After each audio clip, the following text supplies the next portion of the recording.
बहुत ही अफसोसनाक वाकया, जितना इसके ऊपर अफसोस किया जाए उतना कम है, क्योंकि इंसानी जान का जाना जो है वो आप उससे पूछें जिनके अपने होते हैं और वो इस दुनिया से चले जाते हैं। इंडिया में जो कल एक प्लेन क्रैश हुआ एयर इंडिया कंपनी का जो था, उससे रिलेटेड बात करेंगे। और मेरे ख्याल में जब इंसानी जान के ऊपर बात आती है ना, तो फिर ये नहीं देखा जाता कि आप किस मजहब और किस मुल्क से आपका ताल्लुक है, फिर उनका नुकसान और उनका दुख आपको अपना ही लगता है। और दूसरा, आज की वीडियो में बात करेंगे, इसराइल ने रात ईरान के ऊपर हमला किया और एक बड़ा कोऑर्डिनेटर, एक बहुत बड़ा ये हमला था जिसमें बहुत भारी नुकसान ईरान को उठाना पड़ा है। बहुत रिसर्च और बड़ी डिटेल्ड वीडियो होने वाली है ये। आपने हो सकता है डिटेल इसमें पहले देख ली हो ये प्लेन क्रैश के हवाले से, लेकिन थोड़ा सा हम उसको क्विक रिव्यू कर लेते हैं। जो कि एयर इंडिया की फ्लाइट A1 और 171 यानी AI 171 गालबन इसको कहते थे एयर इंडिया, जो कि अहमदाबाद से लंदन जा रही थी और इसमें 240 से ज्यादा लोग सवार थे। अब वैसे वो तादाद 300 से ज्यादा बताई जा रही है। अगर आप क्रू मेंबर्स को शामिल कर लें तो शायद वो फिर 300 प्लस चली जाती है। टेक ऑफ करने से सिर्फ 40 सेकंड बाद ही ये जो फ्लाइट है वो बहुत तेजी से नीचे आना शुरू कर देती है। अब जब वो नीचे आती है और पायलट को उस वक्त कुछ समझ नहीं आता, मे डे की कॉल भी दी जाती है, लेकिन उसके बाद बिल्कुल खामोशी छा जाती है। और लिटरली ये बहुत ही अनबिलीवेबल था कि टेक ऑफ के 2 मिनट बाद ही ये प्लेन जो है वो क्रैश कर जाता है। और गुजरात के एक रेजिडेंशियल एरिया में, ये वहाँ पे भी कोई हॉस्पिटल है जिसके ऊपर जाके इसके टुकड़े, और जहाँ पे वो क्रैश करता है आसपास सिविलियंस भी होते हैं। और वो हॉस्पिटल में भी बताया जा रहा है कि बहुत सारे लोग बेचारे अपनी जान से हाथ धो बैठे हैं, उसमें बच्चे भी शामिल थे, क्योंकि वो एक रेजिडेंशियल एरिया था। ये पूरा इंसिडेंट जो है ये इतना ज़्यादा शॉकिंग इसलिए है क्योंकि तारीख में स्पेसिफिकली अगर आप इस प्लेन टाइप की बात करें ना, तो ये पहले कभी क्रैश नहीं हुआ। एक होता है ना कि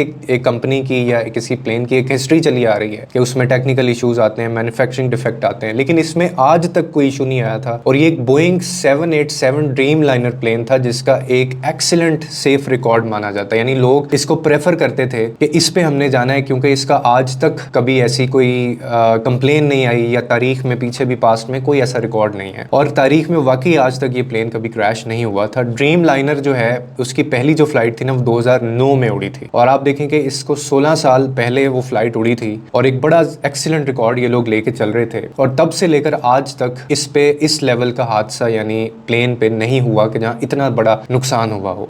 थोड़ी बहुत इश्यूज आते रहते हैं, जैसे कोई मैन्युफैक्चरिंग फॉल्ट हो गया। बोइंग कंपनी की अगर आप बात करें ना, सिर्फ बोइंग कंपनी की, तो उसका रिकॉर्ड इस तरह से रहा है कि कुछ सालों में उनका ट्रैक रिकॉर्ड इस तरह से हो गया था, जैसे बहुत ही जैसे उसमें भी कुछ एग्जांपल्स दी जाती हैं कि उनके जो बोइंग प्लेन्स हैं जिनमें टाइप B737 मैक्स कही जाती है, तो उनमें कहीं ना कहीं मैन्युफैक्चरिंग डिफेक्ट्स होते हैं और वो कहीं ना कहीं उनमें टेक्निकल इश्यूज आ जाते हैं। लेकिन वो भी इस लेवल के नहीं कि आपका वो क्रैश ही कर जाए प्लेन और उसमें इतने ज्यादा लोग शामिल हों। लेकिन ये वाला जो प्लेन है ना जिसकी हम बात कर रहे हैं, वो वाला नहीं था। और इसीलिए सबको शॉकिंग भी लगा है कि इस प्लेन का स्पेसिफिक कोड नंबर भी अगर आप लें ना, ध्रुव राठी की भी आपने वीडियोस पे एक शॉर्ट देखा होगा, उसमें उसने बाकायदा VTNB इसका एक कोड है। आप ये उनकी वेबसाइट पे जाके ना लिखेंगे ना तो इसकी सारी डिटेल आपके पास इंटरनेट पे आ जाएगी और आप उसको सर्च करें, आपको पता चलेगा कि 11 साल पुराना ये प्लेन था और कोई बहुत ज्यादा भी नहीं था। ड्रीम लाइनर की अगर लाइफ स्पैन की बात की जाए तो 20 से 30 साल तक का होता है उसका जो लाइफ स्पैन है, और ये सिर्फ 11 साल हुए थे इसको। और जो पायलट की अगर बात करें, दूसरा सवाल क्या आता है कि जो पायलट इसको उड़ा रहा था कहीं वो इनएक्सपीरियंस तो नहीं था, तो ऐसी भी बात नहीं थी।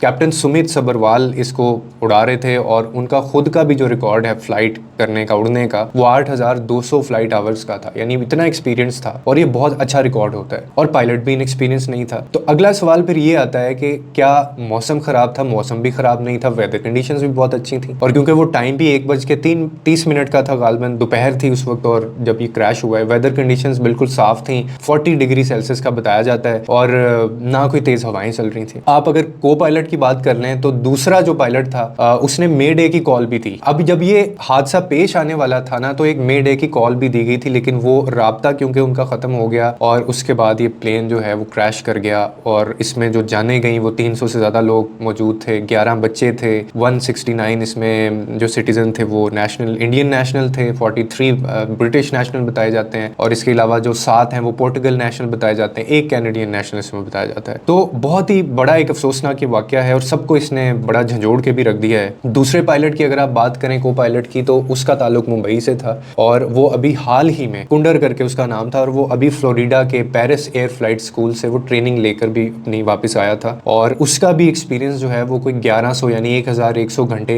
की प्रवास का था, लेकिन उसके बावजूद ये मामला पेश आया और हम इस दुख में बराबर के उनके शरीक भी हैं, क्योंकि उसमें कुछ तस्वीर भी आ रही हैं जिसमें एक पूरी फैमिली थी, फिर कुछ ऐसी एक उसमें सिर्फ इंसान बचा जिसका रमेश करके नाम बताया जाता है, और वो उसने इंटरव्यू भी दिया। उसने कहा कि मुझे समझने का मौका ही नहीं मिला, और जब मेरी आंख खुली है तो आसपास लाशें थी, टुकड़े थे, आग जल रही थी, धुआं उठ रहा था, और एक पूरी की पूरी फैमिली एक ऐसी थी जिनका बाप पता नहीं कितने सालों बाद आया था और वो अब शिफ्ट कर रहा था अपनी फैमिली यूके में, और उनका ख्वाब पूरा होने जा रहा था। एक फैमिली इसमें ऐसी थी जो ईद करने के लिए यहाँ पे आई हुई थी इंडिया में, और वो वापस जा रहे थे, तो उनकी आखिरी ईद साबित हुई। मतलब उसमें हर एक फर्द, एक एक पैसेंजर की एक एक कहानी थी जो आपको झंझोड़ के रख सकती है, और ये दुख भरने वाला नहीं है। ये बहुत बड़ा इंसानी तारीख में एक ऐसा नुकसान है जो कि शायद आपको झंझोड़ने के लिए या आपको असल आपका बताने के लिए काफ़ी होता है कि लाइफ इज़ सो अनप्रेडिक्टेबल। और आप देखें कि एक वो प्रोग्राम, एक प्लान वो होता है जो आप बनाते हैं, एक वो होता है जो ज़िंदगी बना के बैठी होती है। तो मैं शायद आपने भी ये सोचा हो, जब मैंने ये खबर सुनी तो मुझे भी एक पल के लिए महसूस हुआ कि यार हम भी तो इसमें हो सकते थे, कोई और भी तो इसमें हो सकता था, इनमें इनका क्या कसूर था। और ये चंद सेकंड्स की गेम थी, चंद सेकंड्स में 300 से ज़्यादा इंसानी जाने, 300 से ज़्यादा ख़ानदान, और कुछ ऐसे थे जिनके लिए वो वाहिद वही डिपेंडेंट उसी पे कर रहे होंगे। तो बहुत एक अफसोसनाक वाक़या है। अल्लाह ताला उनकी फैमिलीज़ को जो है वो सब्र दे और उनकी ज़िंदगियाँ भी आसान हो, और आई एम श्योर कि गवर्नमेंट भी कोई ऐसे कोई लाएमल कोई ऐसी चीज़ प्रोटोकॉल उनके होंगे कि उनको सपोर्ट किया जाए। दूसरे नंबर पर एक और बड़ी शॉकिंग ट्रेजिक न्यूज़ आपको मिली, और उसमें इसराइल की तरफ से ईरान के ऊपर हमला किया जाता है। इसराइल ने ईरान पर फजाई हमला कर दिया। तेहरान में पासदारान इनकलाब के सदर दफ्तर को इसराइल ने निशाना बनाया, जिसमें इसराइल ने ईरान पर 13 जून 2025 को सुबह 3 बजे, ईरान के टाइम के मुताबिक मैं आपको बता रहा हूँ कि सुबह 3 बजे एक मैसिव, बड़ा कोऑर्डिनेटेड एक अटैक किया गया। और जो अगर आप उसकी इनिशियल रिपोर्ट्स देखें ना, बहुत सारे लोग कह रहे हैं कि ये पहले जैसे हमले होते हैं वैसा ही हमला, ये वैसा हमला नहीं था। आप अगर उसकी इनिशियल रिपोर्ट्स पढ़े ना, तो उसको इन्होंने ऑपरेशन राइजिंग लाइन का नाम दिया गया इसराइल की तरफ से। जैसे इंडिया ने ऑपरेशन वो सिंदूर किया, फिर ये हमारा वो दूसरा वाला था, और इसी तरह इन्होंने ऑपरेशन राइजिंग लाइन के नाम दिया इसको। और इस मिशन में इसराइल एयरफोर्स के तकरीबन 200 से ज़्यादा एडवांस फाइटर जो जेट्स हैं ना, उन्होंने ईरान की मिलिट्री और न्यूक्लियर जो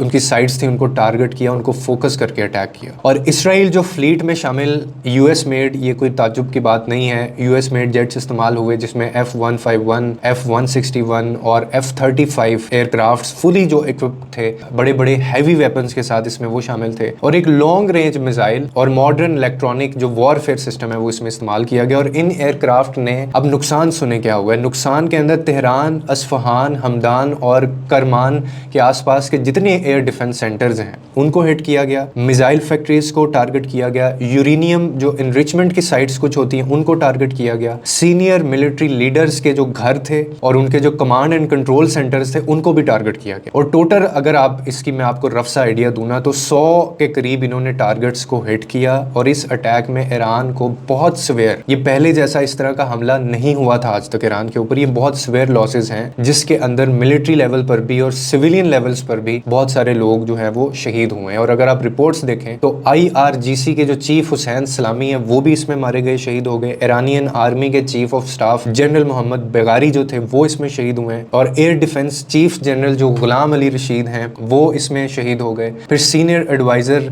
अली शमखानी भी इसमें जख्मी हुए हैं, और बाद में लेटर ऑन उनको हॉस्पिटल जब लेके गए तो पता चला कि मतलब ही 2 पासेस हुए, वो भी इसमें शहीद हो गए। 2 टॉप न्यूक्लियर साइंटिस्ट जो, जिनमें एक का फ्राइडन अब्बासी नाम बताया जाता है, दीवानी और मोहम्मद मेहदी तेहरानची नाम बताया जाता है, वो भी इस अटैक का निशाना बने और शहीद हो गए। तेहरान के नॉर्दर्न जो रेजिडेंशियल एरियाज में 50 से ज़्यादा सिविलियंस भी इसमें मारे गए हैं, जिनमें बच्चे थे, औरतें शामिल थीं, और कुछ ऐसे जो इंजर्ड हैं उनका अभी पता नहीं चला है। तो ये एक बड़ा स्ट्रेटेजिक डिफेंस साइट्स एक अटैक था। और इसके अलावा जो स्ट्रेटेजिक डिफेंस साइट्स जैसे कि नतन्स इनरिच सेंटर ईरान के अंदर था, रेडार सिस्टम, मिसाइल प्रोडक्शन के जो यूनिट्स थे, और S-300 एयर डिफेंस सिस्टम, इसको भी बहुत मेजर डैमेज हुआ है, इसको भी निशाना बनाया गया। अब इसराइल का ये क्लेम है कि वो ये कहते हैं कि ये ऑपरेशन ईरान की मिलिट्री और न्यूक्लियर कैपेबिलिटी को एक मेजर अटैक या सेटबैक देने के लिए उन्होंने किया। वो ये मान चुके हैं बात, उन्होंने इस चीज़ का एडमिट किया, एक्नॉलेज कर लिया कि हमने बिल्कुल ये हमला किया है, और इसीलिए किया है कि हम आपकी जो न्यूक्लियर जो कैपेबिलिटीज़ है ना उनको हम एक मेजर सेटबैक दें। लेकिन कुछ बड़े सीरियस सवाल हैं, ये